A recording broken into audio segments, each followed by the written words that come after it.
que dá certo? Eu acho que o humor é um recurso para alguns, não é um recurso para todos. Eu já vi matéria que, pô, quanto foi o jogo?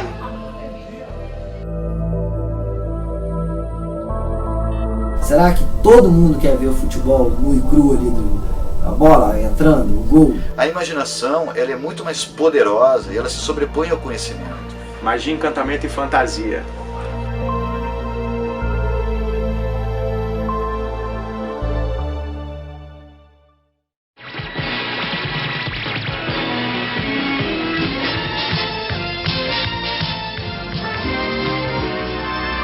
Globo Esporte.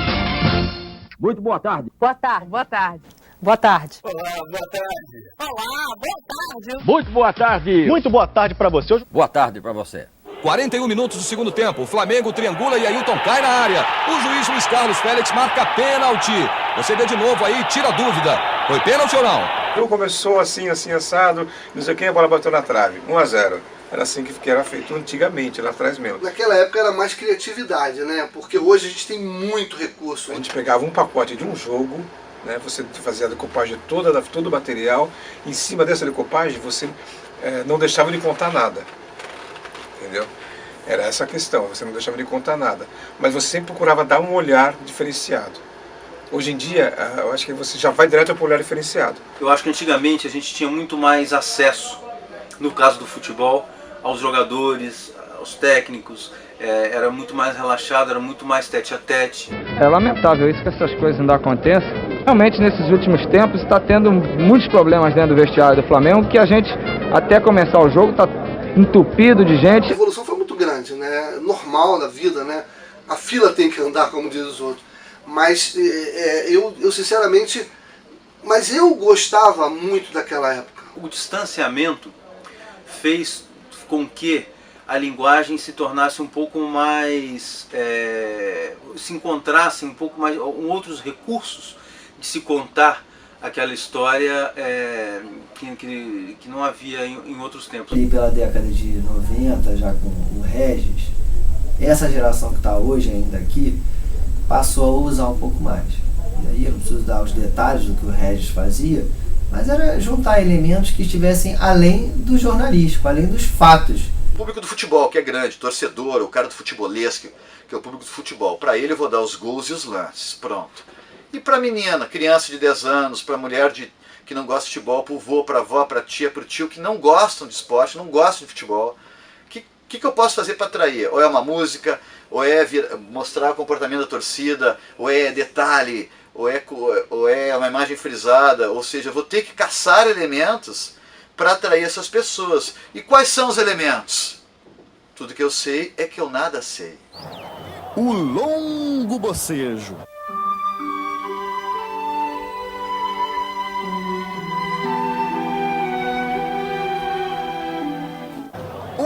Segundos.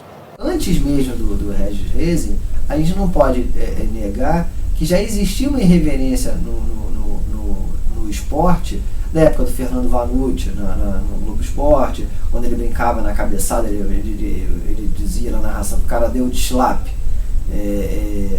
Era uma forma totalmente, como eu posso dizer, ele buscava outra linguagem, uma coisa claramente informal, era bem informal. Antes disso, antes mesmo do Vanucci, ali com o Raul Quadros no Globo Esporte, ali no iniciozinho da década de 80.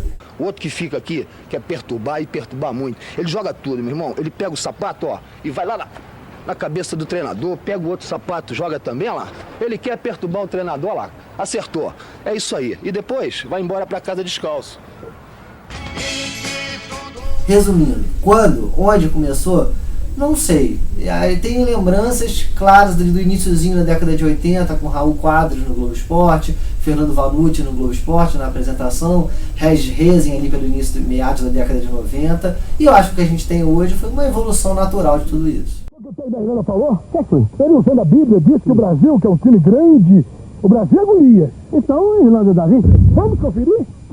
O técnico Pigram reconheceu que a seleção brasileira é favorita e que aquele jogo será Davi contra Golias. Yes, it's David versus Goliath.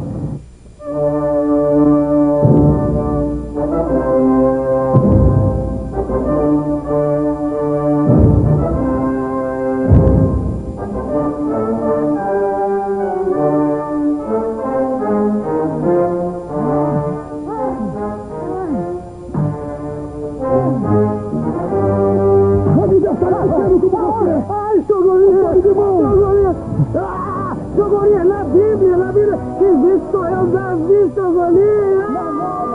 Na nova versão da Copa do Mundo, quem ganha é Golinha. Agora vamos para quebrar.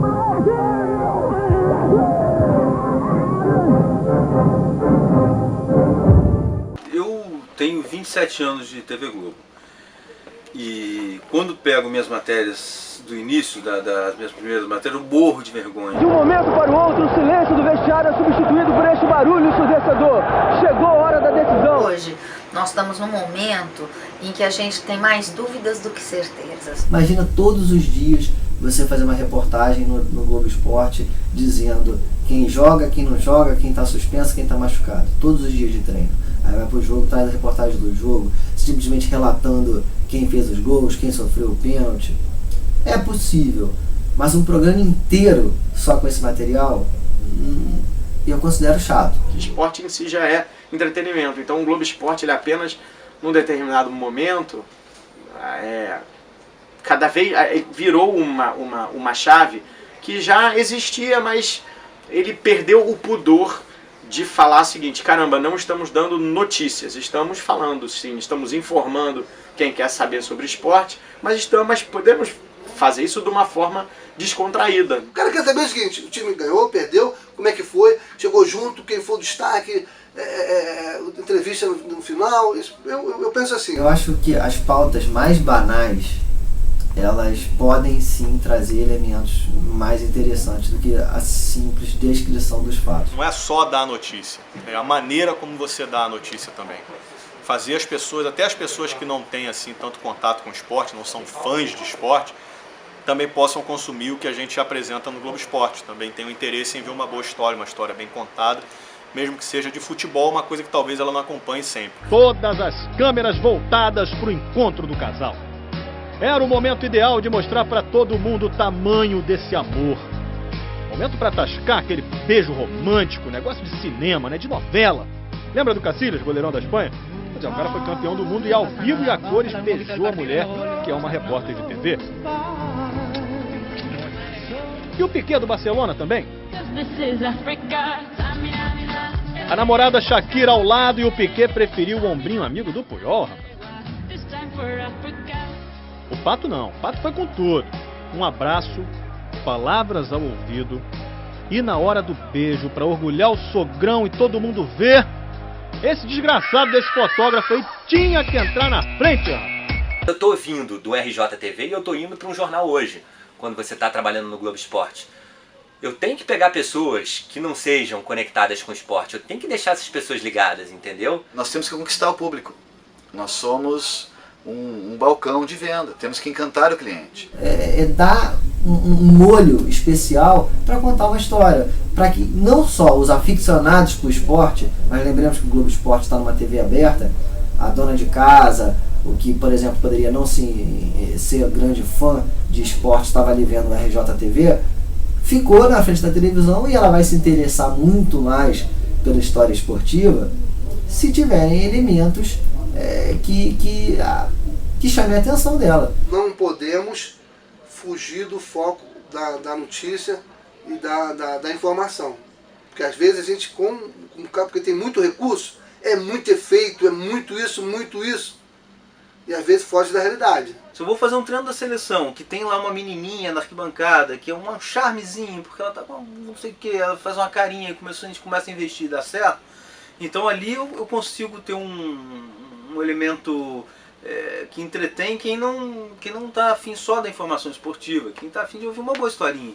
Mas se eu conseguir enxertar ali também as informações da seleção, aí eu consigo um casamento que eu acho que é o satisfatório. Se você não tivesse esse olhar diferenciado, aí você está ferrado. Se você for falar que a partida começou, não sei o que, mesmo tendo um olhar diferente, você vai assim, a partida começou assim, não sei o que lá, você vai, porque os caras vão mudar de canal porque ele quer já. Isso ele já viu em tudo quanto é lugar. Eu acho que aí esse olhar diferenciado passou a ser necessário em função do volume de informação que está chegando às pessoas. Acho que esse é o principal ponto, né, o principal processo. Nós, do jornalismo de televisão, a gente está sempre exercitando diariamente a criatividade, sempre, né, a gente tem que trazer algo novo para o telespectador que está em casa, porque esse cara já leu a notícia no jornal de manhã, já viu na TV a cabo à noite o que ele precisava ver, né, sobre esse treino que aconteceu à tarde do dia anterior. Vê na internet a qualquer momento, de manhã ou antes do Globo Esporte ou à noite, já leu a notícia. Então a gente precisa descobrir algo novo, a gente precisa prender esse cara em casa. Ele tem que estar vendo o Globo Esporte por algum outro motivo, que não só pela notícia, porque a notícia ele já teve, ele já leu, ele já viu, ele já escutou. Lá vem.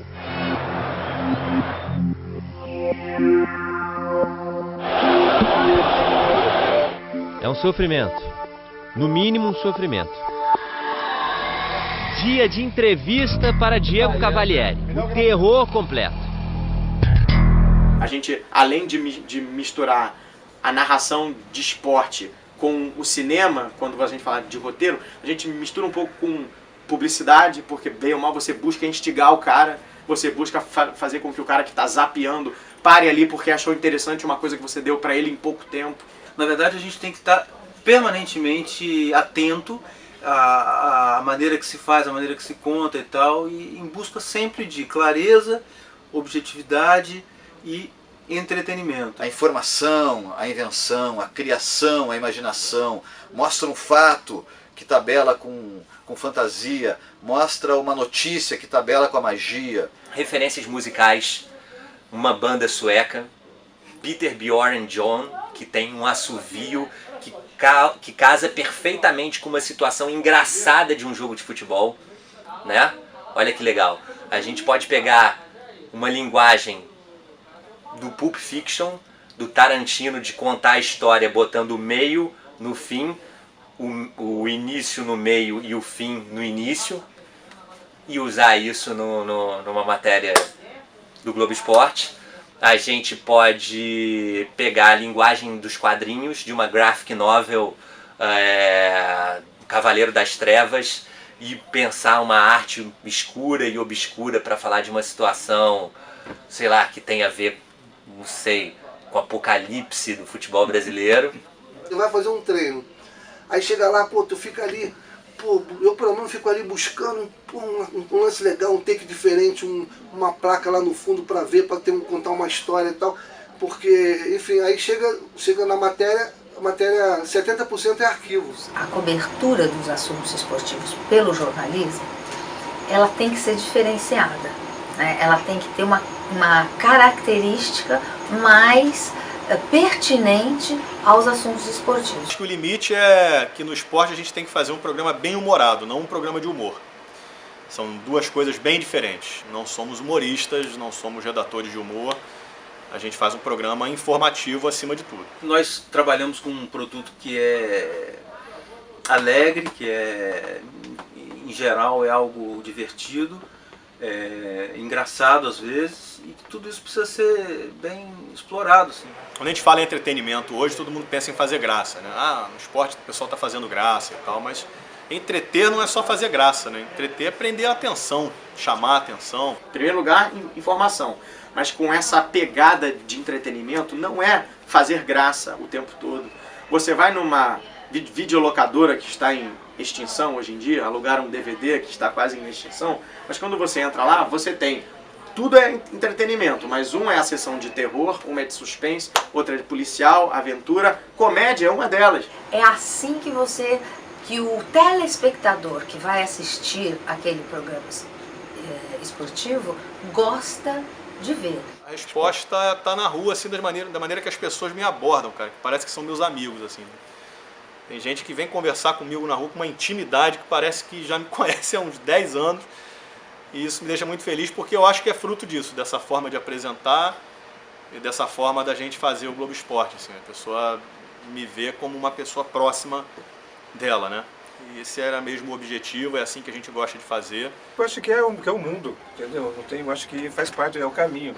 Às vezes o pessoal faz besteira, exagera de um lado, e às vezes faz coisas maravilhosas, como sempre fizemos. Não tem forma, não tem formato, não tem regra, nada te diz assim é certo de conquistar a pessoa para ela parar na frente da televisão. Assim vai dar certo. O que deu certo hoje, amanhã pode não dar. É fascinante, eu acho que é fascinante esse processo. Ele é um processo interminável, a linguagem, a maneira como a gente conta as histórias nas reportagens. O que você imagina do futuro? Você acha que esse caminho ligado ao entretenimento é um caminho sem volta? A gente vai estar cada vez mais descontraído ou não? Eu acho que nenhum caminho é sem volta, cara. Há 10 anos era muito difícil imaginar que a gente ia ter um Globo Esporte como é hoje, por exemplo. E acho que daqui a 10 anos ninguém pode garantir que não vai haver também uma grande mudança. O futuro, eu acho que... Bom, eu acho que o futuro a gente não sabe. Eu sempre fui péssimo para futuro. Eu acho que isso é o que todos nós procuramos saber, né? Eu não sei. Eu não sei, Fred. Tá aí, eu não sei.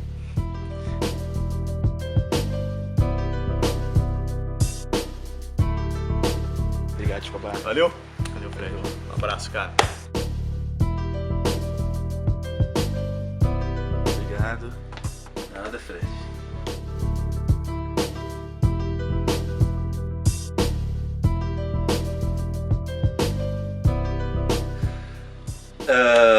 É difícil falar, Fred. Desculpa, muito mais fácil você perguntar.